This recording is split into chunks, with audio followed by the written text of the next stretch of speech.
bringing in the rock stars, people. We got Jake, we got Gino. It's amazing to have them both together. I appreciate both of you guys being here. If you don't know who they are, they've scaled up to 1,000+ units in mom and pop investing, buying it by themselves with a partner to get to that level before they took on the syndication model and have scaled up from there. They are unbelievably giving people. They're unbelievably accomplished people. My friend Ben and I actually met as a partnership in their mastermind, in the Wheelbarrow Profits Mastermind. And our properties that we bought so far are all with the guidance and tutelage of these two guys and all of what they created with Wheelbarrow Profits. Love them both, appreciate them both significantly. They've changed my life, and I know they changed Ben's because he met me. So we are really, really proud and happy to have Jake and Gino here talking about 7 steps to building a multifamily business. Let's unmute real quick to welcome these guys one more time, everybody. I want you to unmute in 3, 2, 1. Welcome, Jake and Gino. 3, 2, 1. Let them hear it, guys. Let them hear it. For being here. Thank you. Thank you.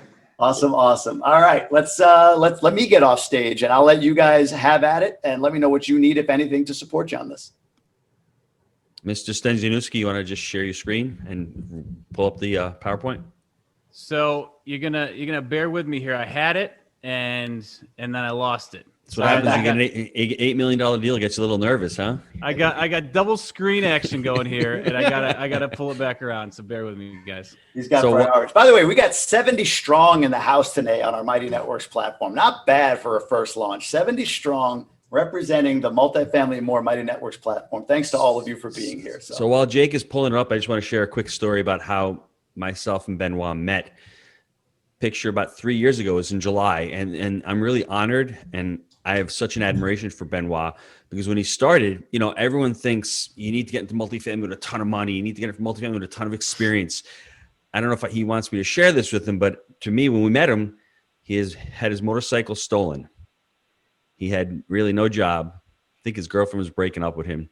He was on the rocks, but that did not stop him from taking massive action, investing in his education, becoming part of Jake and Gino, getting on the calls every week, doing the work. He blasted through the community education in like a month and a half or 2 months. He was so motivated. So when I hear people say, oh, it's not the right time, doesn't matter what part of the economy you're in. It really doesn't matter, because his economy was terrible when he started. We can all make excuses. Is it the right time to get into multifamily right now during COVID? I don't know. Is it the right time for you? It was the right time for Benoit back in 2018. It was the right time for me back in 2013. It's the right time when you are ready. So I just want to say thank you for to him for having us on. And for me, I really do have a lot of admiration and respect for somebody who was, during rough times, and he didn't make excuses. He stepped up his game. He came to Jake and Gino. He knew what he was looking for. He put in a lot of work, a lot of hard work. He went out, he networked, he got out of his comfort zone. He met Jamie, and the rest is history. They're here tonight. So just want to say thank you for having me on tonight. I want to say thank you as well. I mean, this is like the coolest virtual event. We don't do like a whole lot of like the virtual meetup things. You guys got music, you got finger dancing. I mean, I can only imagine seeing you guys in real life. So hopefully we get that someday. But it's epic. It's epic. Yeah. Yeah. Fantastic job, guys. Excellent stuff so far. But yeah, so talking about the 7 levels of creating a successful multifamily real estate business. And the great thing about this is that we are a vertically integrated group. What does that mean? We attempt to control the entire process. And that's all starts up front with property management. We have an in-house mortgage brokerage. We have an investment arm, as Jamie alluded to earlier. Our first 1,000 units we bought in-house with a method that we like to refer to as refi and roll. We buy the properties, improve them, refi the money. We were talking about capital a minute ago, and we roll it into the next deal. The trick to this is, buying right. We have a 3-step framework: buy right, manage right, and finance right. Jamie held up the Wheelbarrow Profits book earlier. It's all documented there. And we look at multifamily as a 3-legged stool, and you need to nail each one of those phases in order to have a safe and sound investment. Look, I started out as a pharmaceutical rep, and Gino was a pizza guy. So trust me when I say this stuff is not rocket science, but you need to have a clear framework. You need to educate yourself, and then you need to take action. At Jake and Gino, we always say education times action equals results. You got to put in the hard work. You educate it on the front end, and then go to work. We're going to be talking again about these different levels. Going to be telling some stories, some aha moments that we had throughout the journey. But it's been great. And I think the really fun part is you can take what you're good at now, whatever your skill set may be. And this is one thing before we really get into this that I want to make clear. I had a sales background coming into this. Okay. So what was my skill? What was I going to add? I added a lot of hard work, but early on, I realized that networking with these brokers, they're not the salespeople. You are. And I think that's the most important thing for folks to take away from this. The two highest and best use of your time in this business, locating and getting deals done and making sure the properties are managed correctly, whether you're a property manager yourself or you're doing third-party management. We call it managing the manager. So I think it's key to understand, what are you good at? Are you good at contractor? Are you a plumbing business? Whatever those skills are can always translate over, and you can work on your business development skills. G-Dad, I'm running a little bit here. I saw your finger up there. I don't want to hold you up here. Oh no, I'm just scratching. And you're saying about skills. Oh, I gotcha. No, when I started out as the pizza guy, I really honestly didn't have any skills. My real two skills that I had was I worked really hard. When you're in the restaurant business, you work on the weekends, you work during the night, you work 7 days a week. So I had hard work, and don't downplay that as a skill, because most people make excuses. I didn't make excuses with the hard work. And the other thing was I commit and figured it out. I like Jake said, we're not rocket scientists. We just start something and we'll pivot and we're going to figure it out, right? We've written, now this is our third best-selling book, right? The first one was a real struggle. It was really hard, Wheelbarrow Profits. The second one, The Honeybee, made some mistakes, could have done a better job. This third one, even better. We're going to do a fourth one. So just to commit to something and to figure it out, and having the accountability, with a partner like Jake has been amazing. Like you can see Jamie and Benoit, how they work off each other. The accountability that I have a partner that's putting it in 24/7 like I am has really elevated our game in this multifamily space. Multifamily is a team sport. I truly believe that. And the reason why I wanted to share this 7 levels with you is they're all inflection points. Every 7 level here is an inflection point in the business that we've gone through. And I had my epiphany of like, wow, okay, don't have any, then have a deal, then have a couple deals, then start scaling the business. We're all at each level, and we're going to share with you the pain points of going through each level and the aha moments that we had at each level. Yeah. And here's the thing. It's, at every stage in this, it's pivoting, to Gino's point. That's the entrepreneur framework. You commit, you pivot, you get it wrong, you apply what you learned, and you go back and you try again. So I think that's a great point, Gino. And, back in 2018, like I said, when I met Benoit, I don't know what his really epiphany or aha moment was. For me, back in 2008, my aha moment was my dad had passed away a year prior, and I'd worked with him at the restaurant for, 20 years. And I sat there and I said to myself, man, was I building his dream or am I building my dream? And 2008 was the pandemic for me. It was the Great Recession. I'm working harder. I'm making less. And I had already gone through a couple of bad real estate deals. And I'm like, I've got to learn this business. I've got to go get a coach. I've got a mentor, and I got to focus on multifamily. That was my aha moment, my epiphany, where that's it. I had a little bit of fear. When we have fear in life, we do not take action. That's the reality, right? I had to turn that fear into anger. And once I turned that fear into anger, I all of a sudden, bam, I just started taking massive action. We're going to go into the second one next. But that epiphany for me, it just gave me clarity, right? We don't lack motivation. We lack clarity. I didn't know what I wanted, but then at that moment, it all came to me. And let me share you a story of a student named Mark. He's in the Jake and Gino community. And I was at a boot camp about a year and a half ago with him. And he shared a really touching story with me. He's sitting outside of his office and he's looking up and he's telling me, in there, I worked for that place for 20 years. They just let me go. I can't get back in there.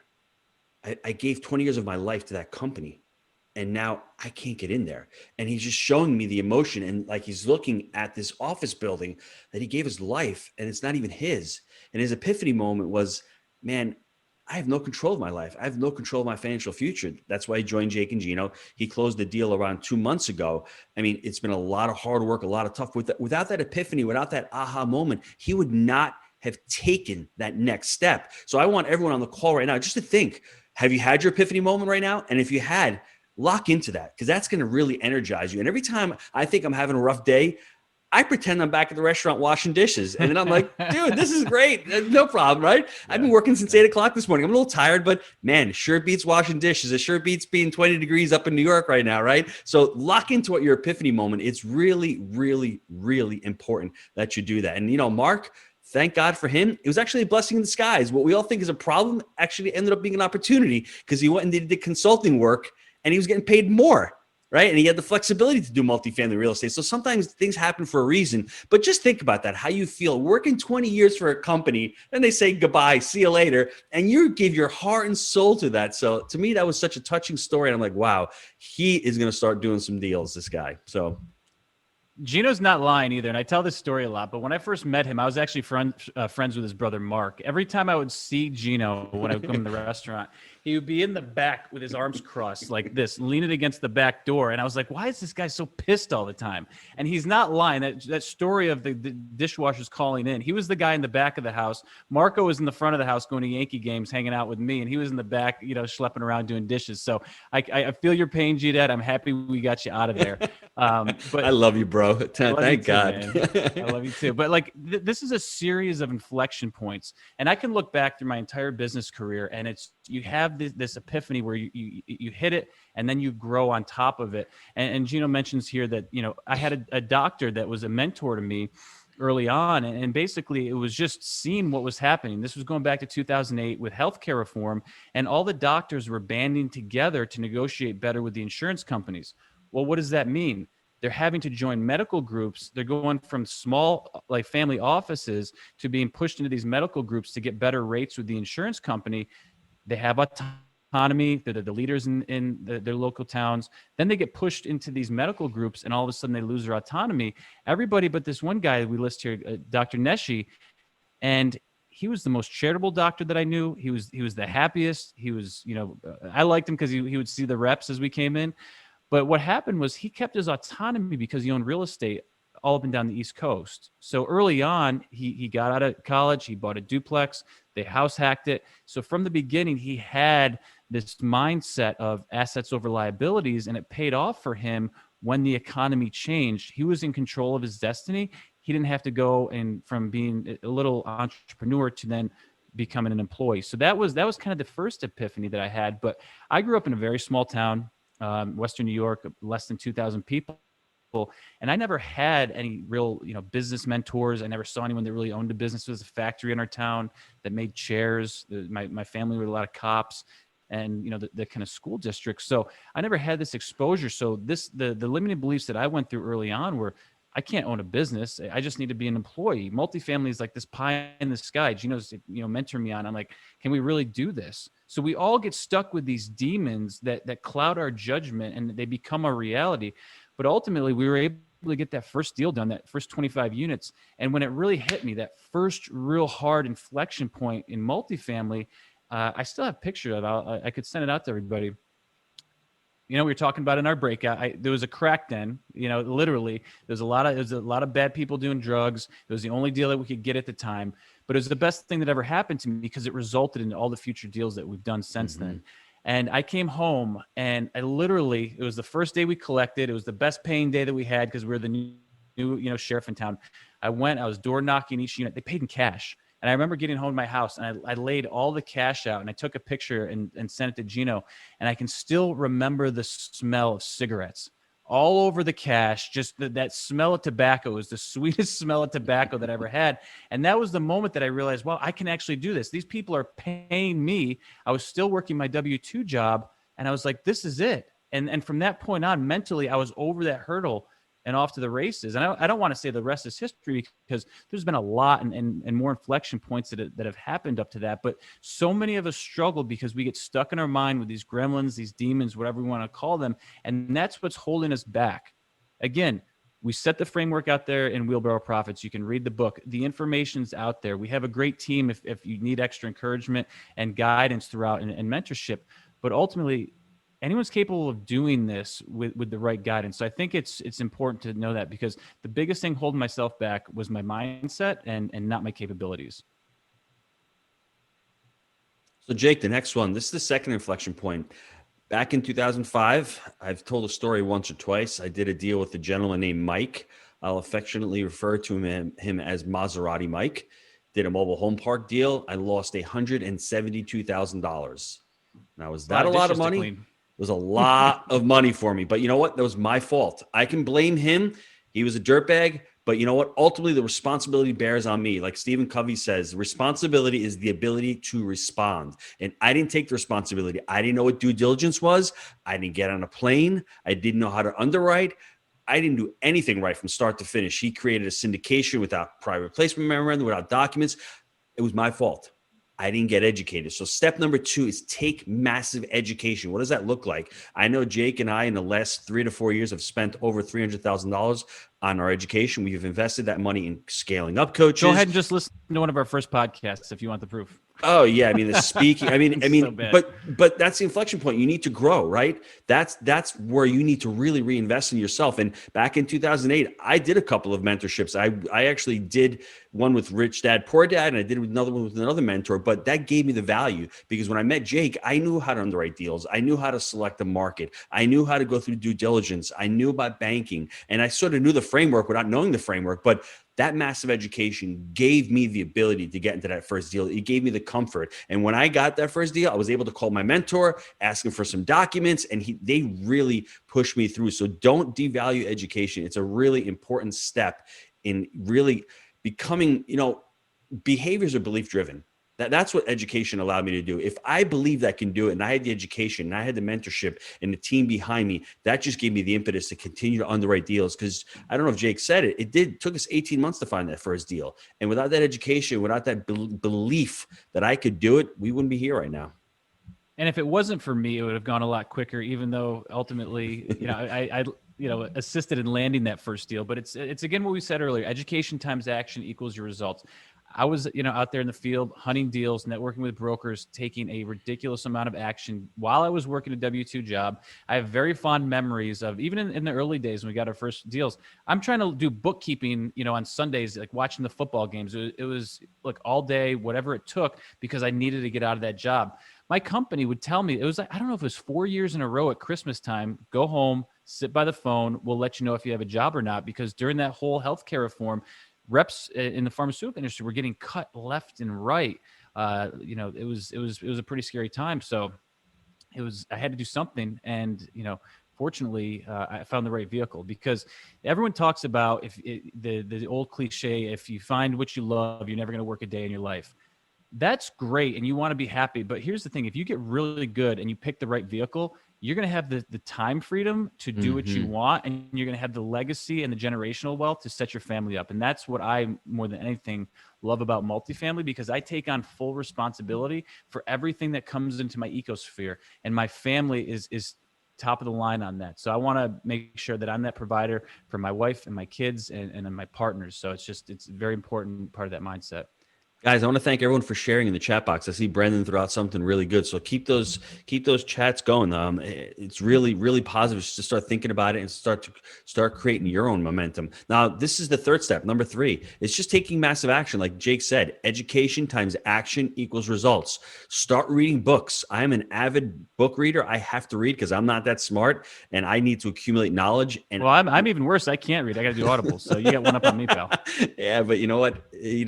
Are you a visual learner? Are you an auditory learner? Or are you a kinesthetic learner? Learn which type of learner you are: visual, auditory, or kinesthetic. Kinesthetic is touchy-feely. People have to do it, right? So I'm a little bit of a visual learner. I can't listen. I need to be able to read, and I need to be able to actually watch videos and do that. So find the modality that you learn best in and start focusing on that. And be intentional when you're doing your work. Really focus on your work. And you know what? Practice makes progress.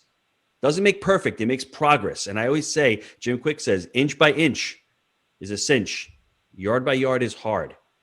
Rome wasn't built in a day. This is going to take a little bit of time, but I promise if you put the work in, you will get there, right? What we did, we started a podcast. We started interviewing people in the space. I didn't even know what a podcast was when we started. Jake's like, you want to start a podcast? And this is the thing between Jake and myself. When Jake asks me to do something, I was like, yeah, sure. You want to write a book, Gino? Sure. Now Jake's got me buying another business. I mean, it's like, that's what partners do. Do businesses. So I'm like, but that's how it is. It's taking massive action, whatever you're doing. And listen, when you're starting out, it's all about calling the brokers. It's all about getting on brokers lists. It's all about underwriting deals. It's this last one, go to live events. Go to virtual events, go to meetups, get out of your comfort zone. The more uncomfortable you can get in your life, the more fulfilling it will be. Trust me. Yeah, and I really do believe this education times action equals results. That is the key to getting in the multifamily game. That's going to get you into your first deal and your second deal. But then from there, it's people, systems, and culture. It's just like anything. And I'm going to slow down a little bit. Once you're in the business, it is a business. You got to treat it as the business that's going to fuel your future. So from there, and I challenge everybody, if you're in a W-2 job, find the opportunities in the day, put in the earphones, get on Audible, whether it's at the gym, whether it's the ride in the morning, and educate yourself. Get the multifamily education in. And then also, I love the scaling up books. Like there's books they're called Rockefeller Habits. We've hired them once we hit about, I don't know, we're about 1,000 units, probably waited too long, but we got coaches for systems and creating a better culture within the organization and whatnot. So it's constant education and learning and growing, because look, things are always changing. I remember going through COVID earlier this year. We didn't have virtual leasing, for example, but we figured it out real quick because we needed it. So it's that ability to pivot, and now it's just a part of the business, right, Gino? I mean, it's something that we do, and we're getting much better at it. So it is. And Brandy has a great question. How do you select a good mentor? When I was back in 2008, I wanted to select a mentor. I looked in the multifamily space. There weren't that many out there. I liked Rich Dad. For me, it was all about value-based decision-making, and I wanted a mentor who was going to be there, and I wanted a partner. So I looked at a mentor or a coach as a partner to be there. And when I was looking for one, I wanted someone that did it, someone that had already did what I did. And, for Jake and myself, we buy assets ourselves. We syndicate, we've done creative financing, we've done every aspect of the multifamily business. So if you're looking for a mentor in fixing and flipping, go find someone who's flipped 100 homes. Go find someone who has systems. That's what you're looking for in a mentor. And like I said, once again, it's about value-based decision-making. What your values are they going to align with the person or you're looking to hire as a mentor? So we mentioned that first deal, and look, number 4. This is number 4. Yeah, this is it. It wasn't a pretty one, guys, but it was the only thing that we were able to get at the time. And the reason we bought this was because it made sense. We talk about buy right. The numbers actually worked, and to this day, this thing pays a ridiculous amount of money to us every month. It's 25 units. I think we've been averaging like $6,000 or something like crazy on this recently. And people are like, well, why wouldn't you sell it? We refied it out. We've taken the money and put it into future deals. And our strategy is to not buy these, flip them, and then just have to pay the tax. We buy the multifamily asset, we get it fixed up, we let it cash flow, refi in the next one, and we keep stacking assets on it because we want to have that cash flow building up and that snowball, because that's where we really like to play in the multifamily space. We're long-term buy and hold investors. And even with this deal, we ended up putting metal roofs on it. And we got that funny, funky little yellow and black. I don't know if we picked the best color scheme with it at the time. Those were, back in the day, but the thing has worked really well. These little cottages, people have a home. They feel nice because it's separated from like the other places. Charge a decent price, keep the grounds looking nice, and it's done really well for us. So I think that now obviously, and we'll talk about it a little bit in the next slide, and I'll tee up some of the deals that we're looking at now and the different parameters. But early on, we were just making sure those cash on cash numbers worked. Is this thing going to cash flow? Is the area solid? And is it going to support growth and future rents? Because I think the folks right now, where you got to be careful in the multifamily space, if you're looking to invest in a city that's either oversaturated with building or somewhere like New York City where, look, the population's declining, that's where you got to be careful. There's still growth markets in multifamily, especially in the Southeast. I think there's a plentiful, a ton of good markets in the Southeast that are still ripe for multifamily investing. You just got to be careful you don't get stuck somewhere, like I said, in New York City, where you're not seeing the population, the job growth. Because at the end of the day, it's about people and jobs. You want to be in an area where the people and jobs are going. We're, even on our breakout, we were talking about Tampa.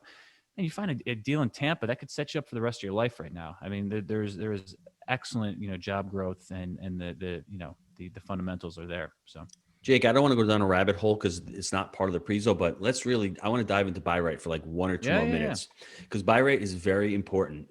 Everyone has to have their own set of buy rate parameters. Would Jake and Gino buy this deal today? Probably not.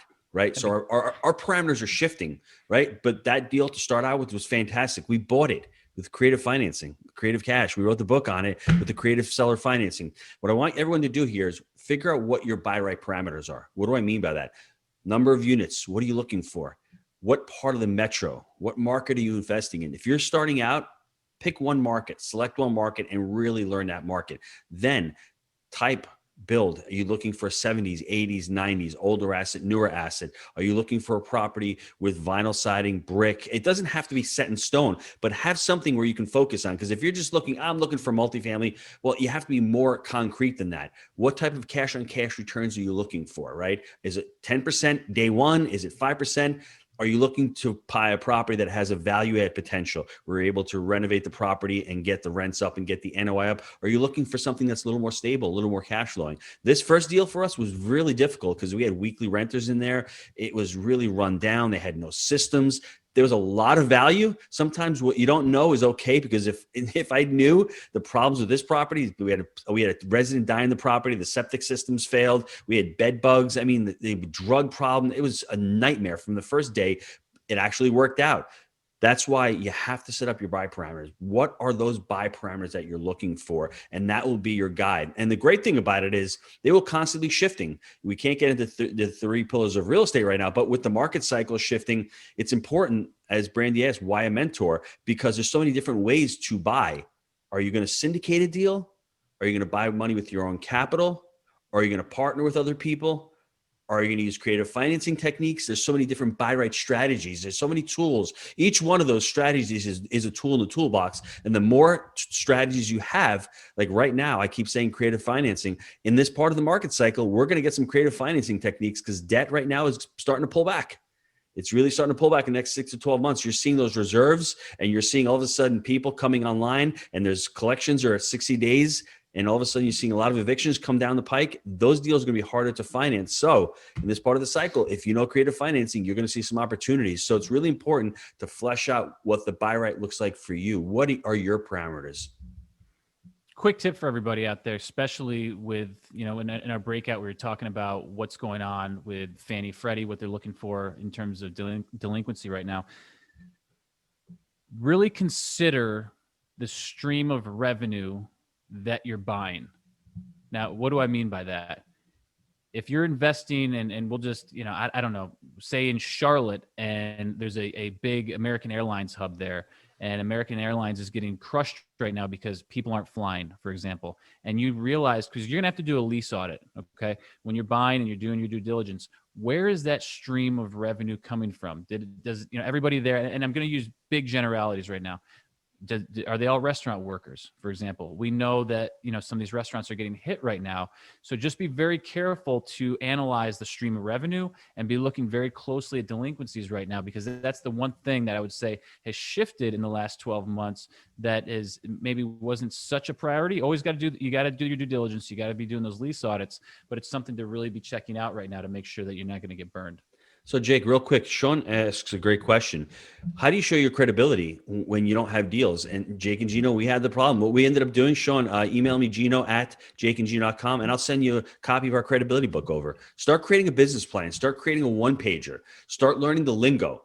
I mean, I've never had a broker ask me for proof of funds because I was able to speak the lingo and I had a team. Start partnering up with other people. Start growing your group of investors. When you're ready to take a deal down and you're able to speak to a broker, go from LOI to PSA and be smooth about it. Do what you say what you do. If a broker sends you over a deal to underwrite, you underwrite that deal today and get it back as soon as possible, because that will show you that you're serious. And that's what brokers are looking for. Brokers are looking for people to close. That's what they're looking. They get paid when the deal gets closed. So create that credibility book, create a one-pager and have that ready for you. So start sharing it with all the other brokers out Gino, there. you speak really fast because you're getting hyped up over here. I know you're loving this. How can you get the credibility book from you? Gino@jakeandgino.com. Just email me. and I'll send it out to you. A credibility book is basically a business plan. What it does is it outlines the market that you're investing in, right?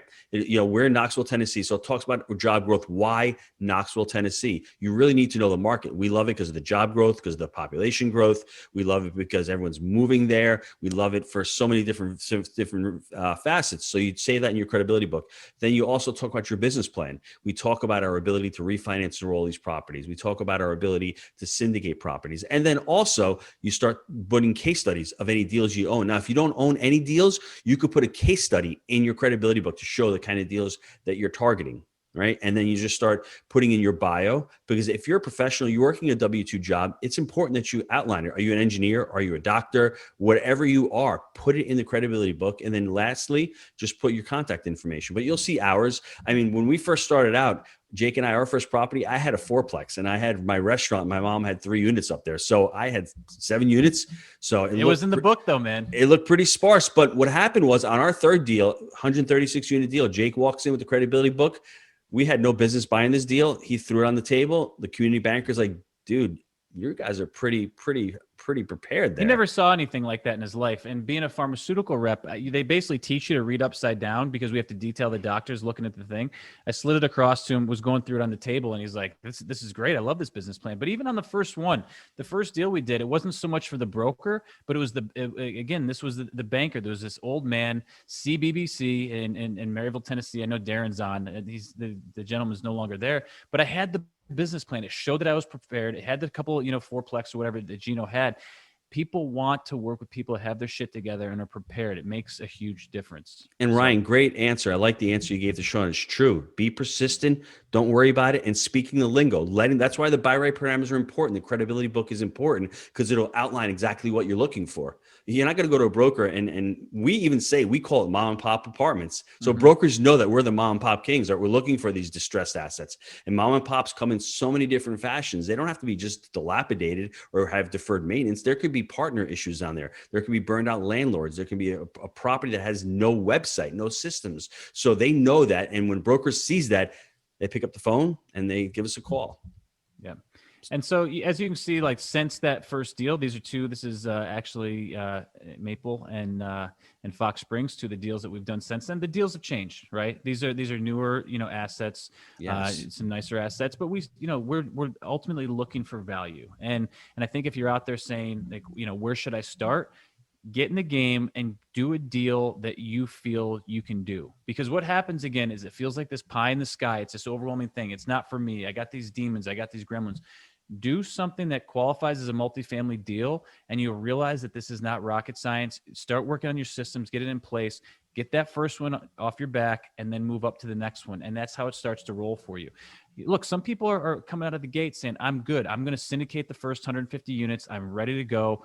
Bring it on. If that just seems overwhelming, you start with a 10, start with a 5, start with a 50, whatever that number may be where you feel is attainable, do that. It may take you longer to get to where you want to be, but that confidence is going to build and grow, and you're still going to figure it out and then realize you're just adding more systems and zeros at the end of these things. So, and Jake, I always say that think big, but start small. I mean, we started with a 25 unit. There were 3 of us. So really in reality, it was 8 units for me, myself, you, and my brother. So that's where we felt comfortable. I'm the kind of person, like I said, I'm kinesthetic. I need that proof of concept. I didn't need to get 100 units. I knew that if I got the first 25 and they worked, I'd find a way to get the next 36. And ironically enough, 3 months after that first deal, that first broker brought us another deal. And we closed on that 4 months after the first deal. And then 6 months after that, we closed on our third deal. It's that momentum. And everyone's on here going, well, how do I figure out about getting money? It's not really about getting the money. It's really finding those deals and then showing that proof of concept, having the credibility book out there, and then going out there, speaking to other investors, speaking to other potential partners, getting on meetups, going to these events and trying to source capital. Because there's 2 things we're doing in this business. We're either looking for deals or we're looking for investors. And if everyone right now is saying there's no deals in the market, well, guess what? Now is the perfect time to be starting to talk to investors. It's the perfect time to start creating your business plan. It's this important time to do those things behind the scenes in addition to underwriting deals. Yeah, and there was a gentleman in my breakout that was talking. He's got a 50 unit some odd deal and he wants to do all this rehab stuff to it. look, we're open to things like that right now. But the cool thing about that deal, and I'm just going to get this out there because I didn't get a chance to say it to him earlier.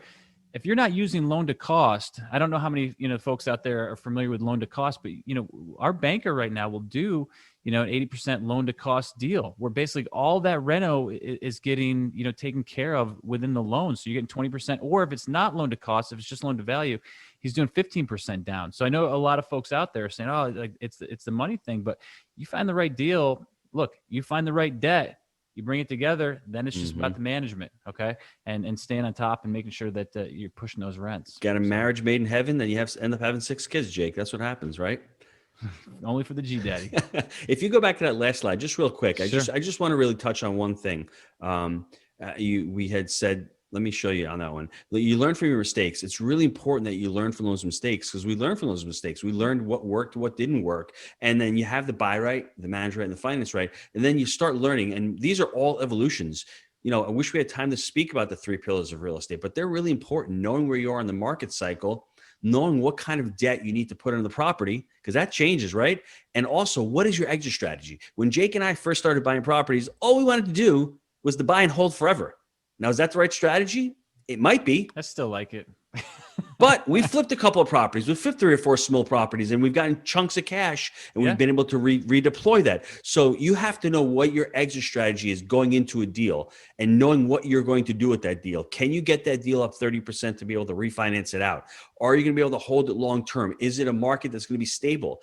Is something going to change? Is the property really old and something's going to be obsolescent? And if you've got a price on the table that makes sense and you have another opportunity, maybe you sell it. But just become really clear on what that exit strategy is. We didn't know that in the beginning. We were just buying holders forever. We were able and fortunate that we executed on the buy right properly. We bought these assets at good prices and they've continued to elevate. So we're going to continue to hold them because we've cost segged them. We've got a really great tax benefits. And like Jake said, we're vertically integrated. So our buy right strategy is to buy properties with less of an ROE, less of a return on effort. Properties that don't take as much effort because we have property managers. We have about 60 employees. So every time we continue to add on properties, we need to scale that side of the business. So our buy right parameters are sometimes different than others, where some people are just looking to scale units. We're looking to buy really great deals that profit between $150 to $200 per unit. That's what our buy right metric is.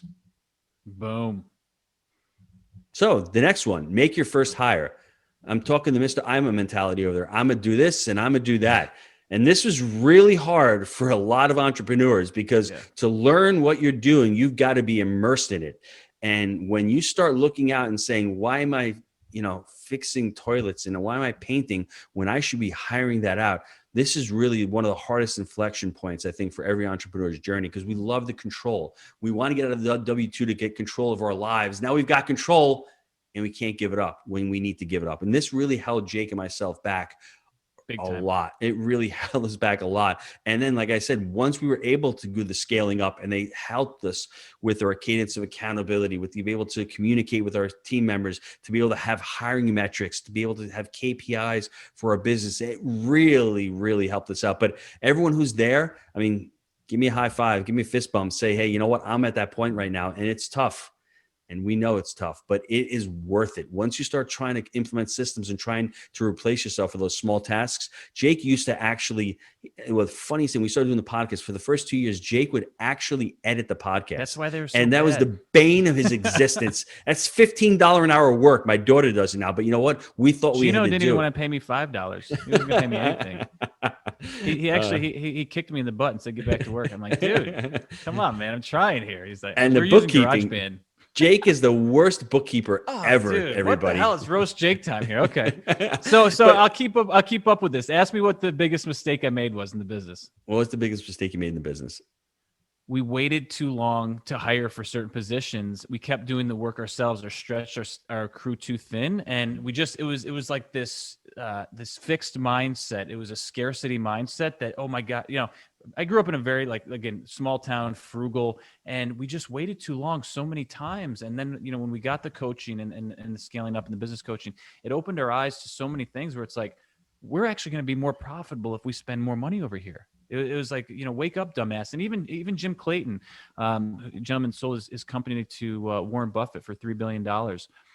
financed the deal for us. And I was there doing the IMA thing, over lunch with him and a broker saying, look, if the, the rents are late, I'm going to go knock on the tenant's door. If the toilets, whatever, I will do it. I'm going to make it happen. And he's like, I love this energy. And he's like, I love everything that you're bringing to the table, but you can't do it all. You need to learn to start to scale your business. So we've been talking about inflection points. I think that was like at 600 units we were at, Gino, and we probably had like 15 employees or something nuts. Mm-hmm. And he said, look, you need to start to figure out how to scale and systematize your business better. And that hit me like a ton of bricks. And I didn't, say, oh my God, my ego, this guy doesn't know shit. It was a blessing when people give you feedback like that in your career, and especially from someone with as much wisdom and knowledge as Jim Clayton.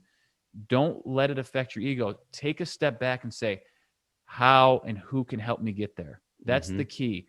How and who can help me get there? So we found the right group. We started to implement better systems, and we were coached on it. And that's when our business really started to take off. And that's when Gino talked about PPU. Maybe not something that everybody looks at, but that's one of our key performance indicators. And profit per unit, right? And man, that PPU really started to take off once we got our systems and our shit together. So I want everyone to write this down. If you can't measure it, then you can't manage it. Yeah. Let me say that again. If you can't measure it, then you can't manage it. And we couldn't measure a lot of stuff, so we couldn't manage it. I mean, like delinquencies. People are late. How much in delinquencies this month? Oh, we don't know. Now we're tracking delinquencies weekly, right? We're tracking vacant rented, vacant unrented. We're tracking guest card applications and how many are actually rented. I mean, we're tracking everything because in business, you do want to be proactive. You do not want to be reactive. And when you're dealing with third-party property management and you're having these weekly touch points, you're able to say, it's week 2. Why do we still have $5,000 in delinquency? Can we just start sending some video, some texts out, or start sending them emails out to push these collections? That's what's important here. I mean, stress to first hire and start to build the systems. It will really help you. Well, and to Gino's point, this stuff works. I mean, what were like 96% economic occupancy last month? Something? Yes. I mean, and this is like, it's what it is. So then this is one of the last ones. This is when you're scaling your business. This is something that Jake and and this is why I only had one restaurant. I had no systems. I had one restaurant for about 20 something years, 22 years. I've got over 1,500 units in real estate in 7 years. So what changed? Really, the system. You got another 100 coming as of tonight too, big dog. Right, bro. I love that. So core values, right? These are our core values. I want everyone to figure out what your mission statement is in life, what your core values are for your company. This is what we treasure for all of our entities. On the next slide, you can show the Ram Power Wheel, Jake, because it's really. And don't poo-poo this stuff, guys. This is what I pushed off early on because I thought it was corporate and weird. And this is what you hire and fire on. It's extremely important. And this is what you hire and fire on. This is what you hire and fire on your vendors. This is how you select your partners. This is how you select your property managers. It's all about people you gotta first. Live the values, baby. Yeah. Unwavering ethics, extreme ownership, make it happen, and growth mindset. That's what our core values are. What are your core values? Once you can flesh that out, it's really important. It'll become crystal clear. And then all of a sudden you start interviewing people and you're like, they're not part of the core values. We're not going to hire them. The first time I heard Jake get really, really pissed at an employee and he's like, talking about core values, one of these assistants said, I'm not mopping the floor. And Jake's like, she's out, done. If she's not doing the work, then she's out. So guys, and here's the thing. I want to be very clear on this. During when COVID hit, I was going around the properties with a fucking leaf blower because I wanted to show leadership and make sure that everyone wasn't freaking out that the world was going to collapse all over them. I just wanted to be present, and I kind of like doing that shit anyways, but ultimately it really was people were freaking out. They needed to see someone leading, and that's why I went out there. And we have a great relationship. We have a renovations team, and I think that went a long ways. And we also announced to everybody, look, guess what? Everyone's doing knee jerk and cutting people and firing people. The first thing we said when COVID hit, guys, our number one priority is you. We're going to retain our folks, and no one's being let go. So I think it's about that leadership on the front end for your folks as well. So. And Jake, ultimately, this is about the last one, scaling your business, right? This is where the honeybee comes into play. Multiple streams of revenue. I don't want to overwhelm anybody. If you haven't gotten your first deal, I want to get you excited because I want you to think that you're going to become a multifamily entrepreneur. This is what it's about. It's not about tenants and toilets. That's what I thought real estate was. What it is each individual property has so many different streams of revenue, and you can create multiple businesses around your multifamily. As you can see here, we have the Jake and Gino education. We have the RAM property management. We have the RAM partners, which is our syndication arm. We're doing RAM capital. We may get into insurance. We may get into technology in the next couple of months. There are so many things that can feed off of multifamily. And that pie is beautiful because I can't do everything. I'm doing education day to day, and Jake's doing property management day to day. And our days, they coincide with each other. He's on the call tonight. I'm on a lot of property management calls. So, we work well hand in hand. And that's the amazing thing about the partnership. And this RAM Power Wheel would not have been created without having those core values, because they work in such a beautiful, synergistic, symbiotic relationship where if somebody's doing an education, hey, they want to invest with us, great. If not, we do the education. And it just works so well together. But that's the power of multifamily, creating those complementary streams of revenue from a crappy 25 unit property to over 1,500 units, and being able to actually feed each part of the business and watching it grow and having impact with our residents, with our investors, Gino, with our education students. To over 20,000 kids being fed at Thanksgiving this year. Yeah, right? I mean, If you talk exactly. about Rand And Rand so. cares as well. So that's what it comes down to. Just starting out, having that epiphany moment, going through the massive education, then that action, then the first deal, then the multiple deals, then making that first hire, and then having that scaling up ability and having those systems where you start building up. So, I mean, and that's the GDAD phone right there. If you didn't know, we're getting into technology. So that's the G phone right there. If anyone wants to work so with us there. if anybody wants more information, just, email us at jakeandgino.com/apply. I wanted to tell Jamie right now, if you go onto Amazon, Creative Cash is 99 cents. On Kindle. So if you buy it for 99 cents on Kindle, you leave us a review, I will send you a PDF copy of the Honeybee at Gino@jakeandgino.com. So the farm, man. The Creative Cash book, I'm G-giver. telling you, Bill Ham, we co-authored it with him. He did an amazing job with this. This book is going to be great for the next 12 to 24 months. We are in the part of the market cycle where creative financing techniques, and it's not just about creative financing techniques. We go into negotiation tactics. We go into the market cycle. We go into so many different strategies in the book. If you're looking to do a master lease option, I didn't know what a master lease option was until I started reading the book.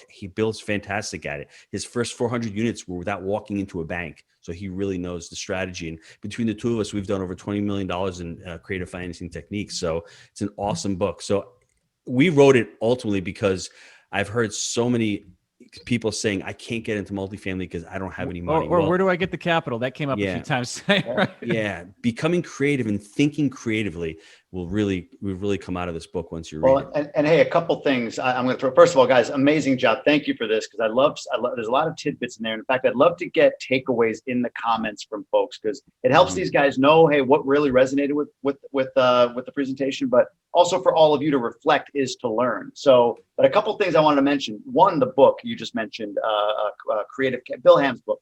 Bill will be our guest in 2 months on this exact platform. So we're going to bring him on, and he's going to do a full training on how to creatively finance property. And I'll talk a little bit more about that in a second. But I want to explain how seriously Ben and I took the coaching and counsel of these guys. So right here, I have my personal core values. I had them made and laminated and all that good stuff. They go in my planner as a bookmark, so I know what week I'm on. That's what that's for.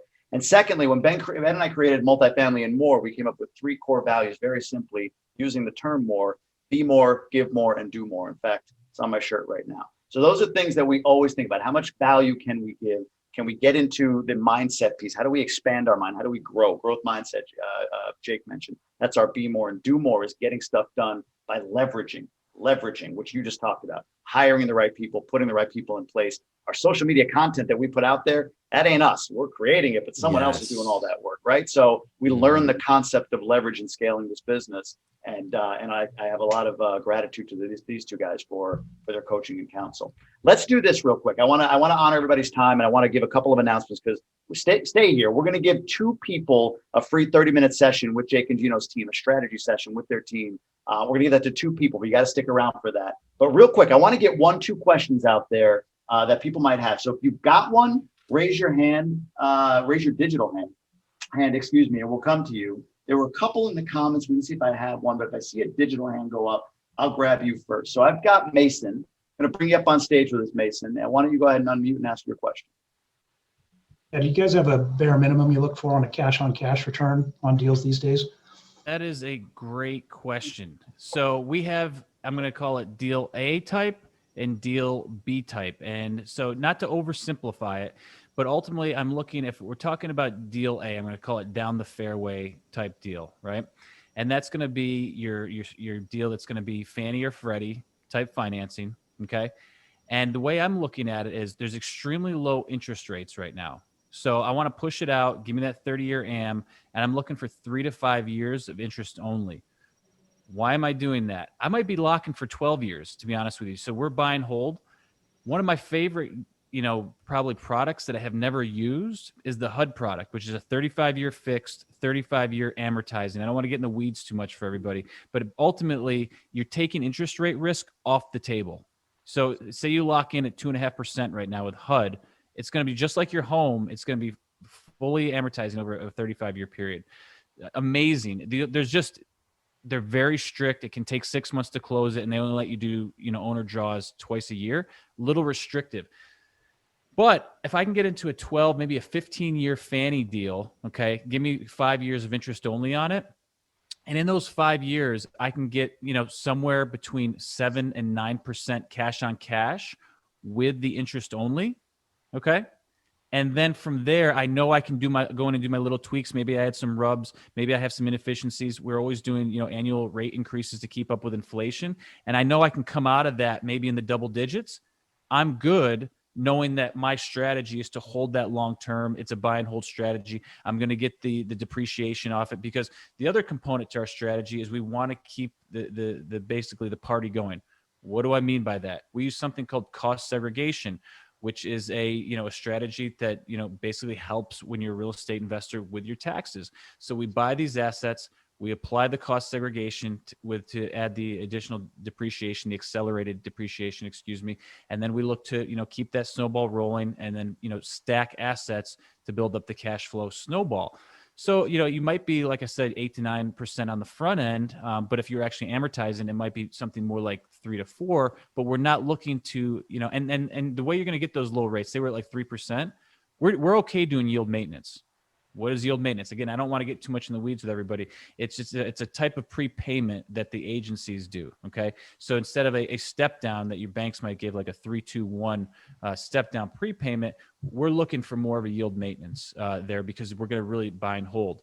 If you're looking to buy it, fix it up, and flip it, that's not good. But this is deal type A. And I'll give you deal type B. This is going to be more of something we do once a year. This is going to be your hairy animal, okay? This is the one that's got some problems, but these are the ones where you can really go in and solve those problems, and this is where you're going to make the big bucks, okay?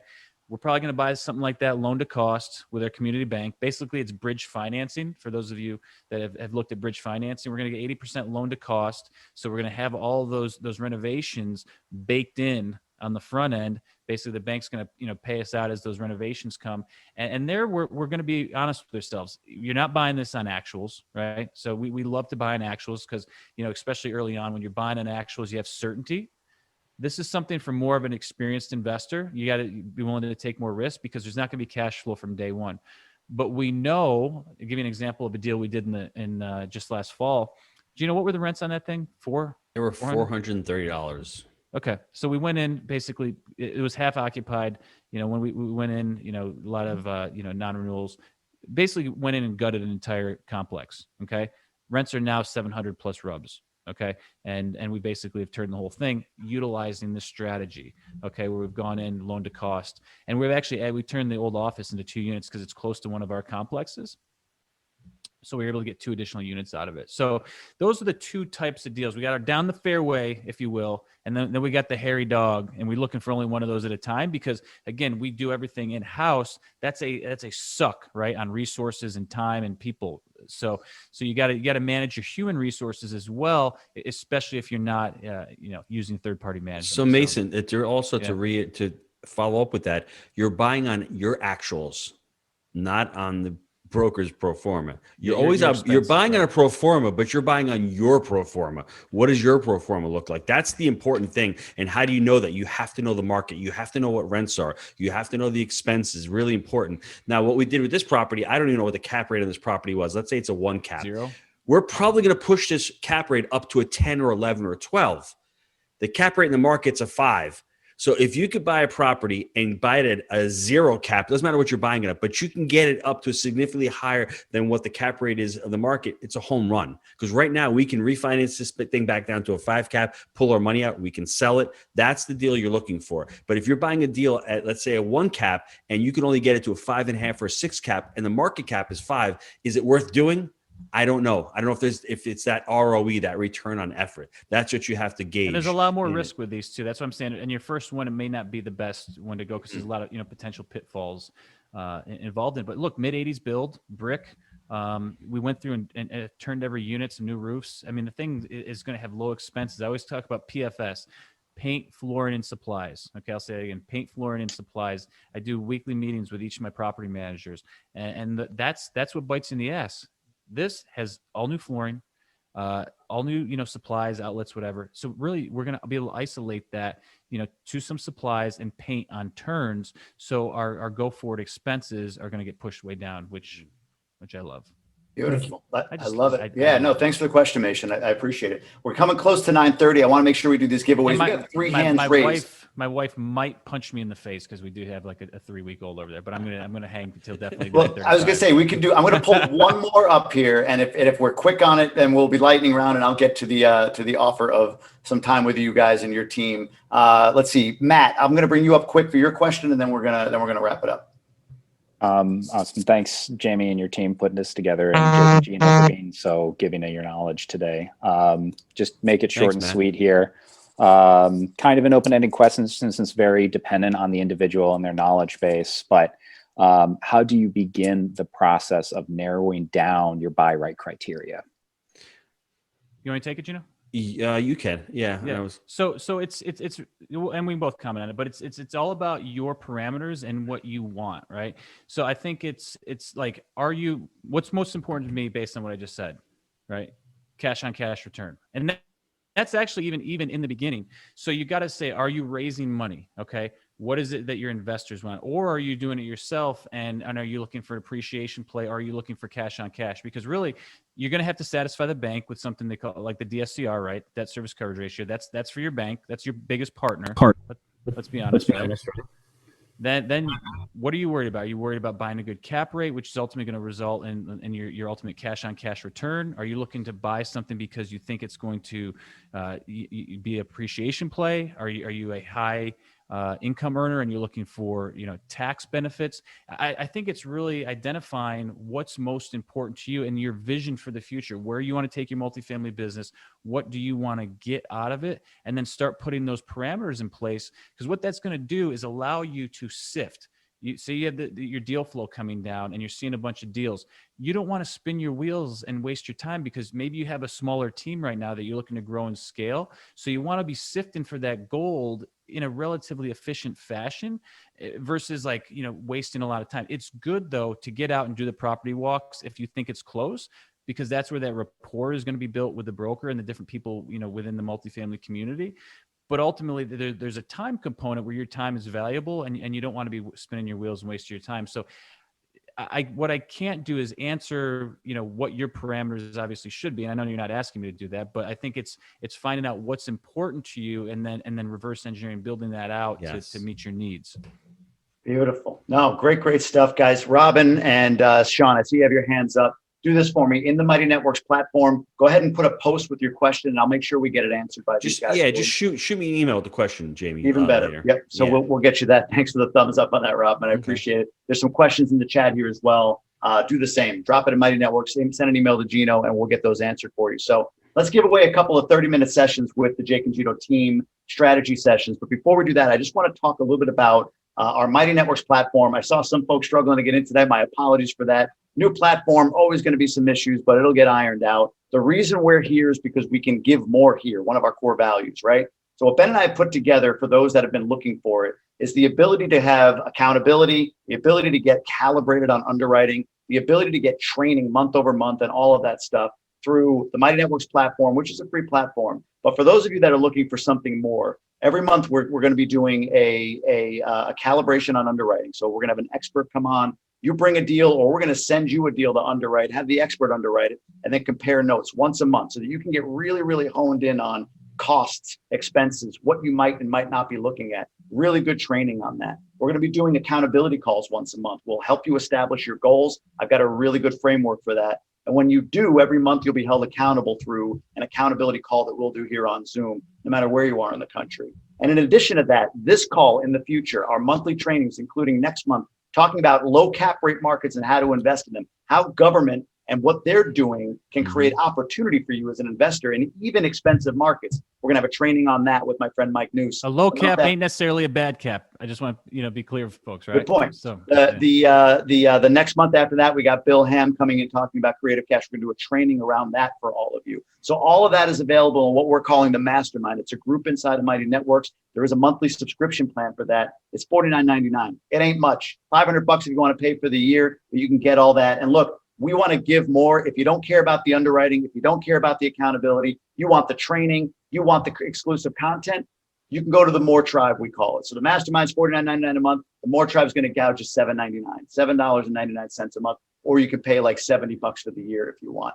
We're looking to get serious people involved with our community within Mighty Networks. That's why we're doing it. We want to make sure that we can keep the lights on as well and pour into you with the value that you all deserve and are all looking for. So check that out. Go right into Mighty Networks. We're building it. Be patient with us. We've got a consultant working in the background. Again, our who, because we're not figuring out how she's doing that, is doing all of this stuff for us. But I guarantee you, if you followed us for any length of time, you get value out of our community. You'll get a ton of value out of what we're putting together here in Mighty Networks. So thanks for your patience with those of you that struggled with the Zoom link tonight. There were a few of you.